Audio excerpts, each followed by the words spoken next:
Assalomu alaykum hammaga. Shirin Dunyo kanaliga xush kelibsiz. Bugun sizlar bilan juda ham mazali chiqadigan va dasturxonimizni bezatib turadigan go'shtli salat tayyorlaymiz. Mol go'shtini oldindan tuzli suvda qaynatib, pishirib, sovutib qo'yishimiz kerak. Va mana shu ekranda ko'rib turganingizdek qilib mayda kubik shaklida to'g'rab tayyorlab olamiz. Hamma qaynatiladigan mahsulotlarimizni oldindan pishirib, sovutib qo'yishimiz kerak. 2 dona o'rtacha qaynatib pishirilgan kartoshka, buni ham kubik shaklida to'g'raymiz. 2 yoki 3 dona o'rtacha kattalikda qaynatib pishirilgan tuxum, to'g'rab olamiz tuxumni ham. Va 1 yoki 2 dona bodring. Hamma mahsulotlarimizni bir xil o'lchamda kubik qilib to'g'raymiz.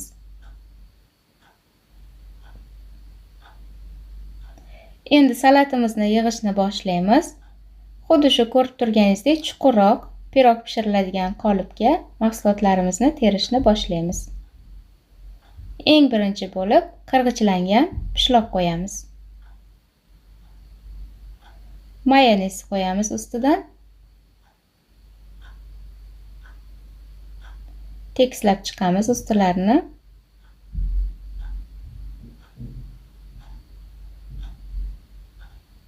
To'g'ralgan tuxumni qo'yamiz. Yoyib, buni ham ustidan mayonez qo'yib chiqamiz. Xohishga ko'ra tuz va maydalangan murch sepishimiz mumkin. Bu tabga ko'ra. Men ishlatgan mayonezni tuzi yetarli, shuning uchun tuz qo'shmadim. Konservalangan makka jo'xori qo'yamiz. Hamma mahsulotlarimizni xuddi shu tarzda terib, tekislab mayonez bilan bostirib chiqamiz. Bodringni qo'yamiz.